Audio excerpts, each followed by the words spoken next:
اعوذ باللہ من الشیطان الرجیم بسم اللہ الرحمن الرحیم۔ دین کو سیکھنے اور آخرت کو بہتر بنانے کے لیے میں آپ لوگوں کی خدمت میں ایک نئی ویڈیو لے کر حاضر ہوا ہوں۔ مجھے امید ہے کہ آپ لوگ یہ ویڈیو پوری دیکھیں گے، دین کو سمجھیں گے اور آخرت کو بہتر بنائیں گے۔ تو آپ میرے ساتھ رہیے گا، میں ویڈیو کو شروع کرتا ہوں، اینڈ تک لازمی دیکھیے گا۔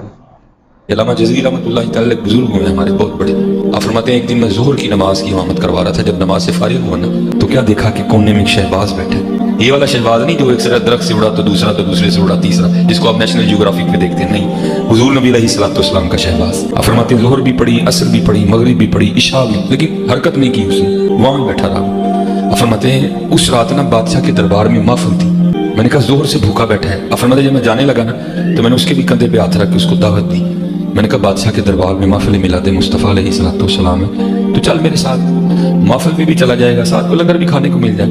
آپ فرماتے ہیں مجھے آگے سے کہنے لگا کہ حضرت میں نہیں کہیں بھی جاتا، لیکن اب اتنا کرم کیجئے گا کہ جو واپس آئے تو میرے لیے حلوہ لیتے آئیے گا۔ علامہ جزری رحمۃ اللہ تعالیٰ علیہ فرماتے ہیں میں چلا گیا، فرماتے ہیں محفل میں بڑا خشوع خضوع، بڑا ذوق، بڑی کیفیت بنی۔ فرماتے ہیں مجھے یاد نہیں رہا حلوہ لانا، کہتے ہیں میں گھر آ کے سو گیا۔ آپ فرماتے ہیں جب سویا تو کیا دیکھتا ہوں کہ حضور نبی علیہ السلام کی بارگاہ میں حاضر ہیں۔ آپ فرماتے ہیں دائیں جانب کم و بیش 1,24,000 انبیاء سلام اللہ تعالیٰ علیہ مجمعین، اور بائیں جانب حضور نبی علیہ السلام کے سارے صحابہ رضوان اللہ تعالیٰ علیہ مجمعین جلوہ گر ہیں۔ کہتے ہیں میں نبی علیہ السلام کی بارگاہ میں حاضر ہوا تو آپ نے روح انور پھیر لیا اور مجھے فرمانے لگے او جزری، آج ہمارے غلام نے تجھ سے حلوہ مانگا تو نے حلوہ ہی نہیں کھلایا۔ کہتے آج میرے غلام نے تجھ سے حلوہ مانگا تو نے حلوہ ہی نہیں کھلایا۔ علامہ جزری رحمۃ اللہ تعالیٰ فرماتے میری آنکھ کھل گئی، اور آپ فرماتے میں اٹھ کے نا میں مسجد کی جانب بھاگا۔ کہتے جب مسجد گیا نا تو مسجد کا دروازہ حرکت میں تھا لیکن مسجد میں کوئی نہیں تھا، اس بات کی نشاندہی کر رہا تھا کہ شہباز ابھی اٹھ کے گیا۔ کہتے ہیں میں اس کے پیچھے بھاگے، آگے جا کے میں نے اس کو جا پکڑا، ہاتھ جوڑے، اے حضرت معاف کر چھوڑ، نہیں لانا یاد رہا، میرا گھر بالکل قریب ہے، میرے ساتھ چلے میرے گھر، میں آپ کو وہاں سے تازہ حلوہ بنا کے کھلاتا ہوں۔ تو آپ فرماتے ہیں وہ آگے سے مجھے کہتا ہے حضرت اب حضور نبی علیہ الصلوۃ والسلام سارے انبیاء اور صحابہ کے ساتھ تشریف لائیں گے تو پھر مجھے حلوہ ملے گا۔ غلام بن کے دیکھو، اس لیے ان کے اوپر 4 نہیں 5 تکبیریں پڑھیں، ایک مجلس میں انہیں 3 طلاقیں دے کے ان سے جان چھڑا لیں۔ یہ ان کی اصلاح ممکن نہیں سوائے اس کے کہ آپ لوگوں کو قرآن و سنت کی تعلیمات بتائیں اور ان لوگوں کو ایکسپوز کریں کہ یہ کس طریقے سے دین کا مذاق اڑا رہے ہیں، اور یہی کام ہم کر رہے ہیں الحمدللہ۔ مان لیں کہ غلطی ہوئی ہے، ویسے تو بڑے فخریہ کہتے ہیں کہ جی وہ تو ائمہ کرام کے اقوال ہیں کہ ہماری کوئی بات بھی قرآن و سنت کے خلاف ہو تو اسے چھوڑ دو، دیکھو ہم اندھی تقلید نہیں کرتے، اور فخریہ یہ بات بتاتے ہیں، لیکن پریکٹیکلی کوئی ایک بات انہیں بتا کے بتائیں اور دیکھیں ان کے چہرے بتائیں گے کہ ان کے اوپر کیسی ناگواری آئے گی۔ قرآن و سنت کی دشمنی ان کی گھٹی کے اندر آ چکی ہوئی ہے۔ اتخذوا احبارہم ورہبانہم اربابا من دون اللہ، یہود و نصارہ نے اپنے علماء کو اور اپنے صوفیوں جوگیوں کو رب مان لیا ہوا تھا اللہ کے مقابلے پر۔ اب اس آیت مبارکہ کی شرح میں ایک حدیث ہے، اس کی صحت پہ اختلاف ہے، لیکن شیخ البانی اس کو حسن درجے میں مانتے ہیں، جامعہ ترمذی میں ہے، مسند احمد کے اندر موجود ہے، اور شاہ ولی اللہ دہلوی نے بھی تقلید کے رد میں اس حدیث کو حجت اللہ البالغہ میں نقل کیا ہے کہ حاتم طائی جو تھے مشہور عرب کے ایک سخی، ان کے بیٹے مسلمان ہو گئے، عدی ابن حاتم، وہ نبی اسلام کے پاس حاضر ہوئے اور کہا کہ یا رسول اللہ قرآن میں ایک آیت ایسی ہے جو مجھے کھٹکتی ہے، میں چاہ رہا ہوں میں آپ سے اس کا فہم سمجھ لوں۔ یہ جو سورہ توبہ کی آیت نمبر 31، اتخذوا احبارہم ورہبانہم اربابا من دون اللہ، کہ یہود و نصارہ نے اللہ کے مقابلے پر اپنے مولویوں کو، صوفیوں کو، جوگیوں کو، بزرگوں کو، بزرگان دین کو، علماء کرام کو، علماء کرام کو، کرائم انگلش والا علماء سو کے لیے وہ بھی درست ہے اپنی جگہ، یہ جو رب مان لیا ہوا تھا، تو ہم تو خود عیسائی رہے، ہم نے تو کبھی عبادت نہیں کی اپنے علماء کی۔ تو نبی علیہ السلام نے فرمایا کہ کیا تم اپنے علماء اور صوفیوں، رہبان، ان جوگیوں کے کہنے کے اوپر اللہ کی طرف سے جو چیز حلال تھی ان کے کہنے پہ اسے حرام، اور جو اللہ نے حرام کی تھی ان کے کہنے پہ اسے حلال نہیں مان لیا کرتے تھے؟ کہا یا رسول اللہ ایسے ہی تھا۔ تو فرمایا یہی تو رب بنانا ہے، کیونکہ شریعت کا کسٹوڈین اللہ ہے، وہ ڈیسائیڈ کرے گا کہ رب ماننا ہے ان کو۔ نہیں جی، نبی علیہ السلام نے آپ کا ایک مسئلہ حل کر دیا۔ جو میرے اوپر بڑی تہمت لگاتے ہیں نا، یہ کہتا ہے جی وہ ڈائریکٹ دیکھیں کہ قرآن و سنت میں کیا ہے، بزرگان دین سے اور علماء سے پوچھ کے نہ چلیں۔ تو نبی علیہ السلام نے تو کہا کہ یہ جو پوچھ کے چل رہے ہو نا، دیکھ لو یہ جو پوچھ کے چل رہے ہو وہ صحیح بات بتا رہے ہیں یا اللہ کی وحی کے خلاف بتا رہے ہیں؟ تبھی کہا نا کہ تم اپنے علماء کی باتوں کو اللہ کی شریعت کے خلاف مان لیا کرتے تھے.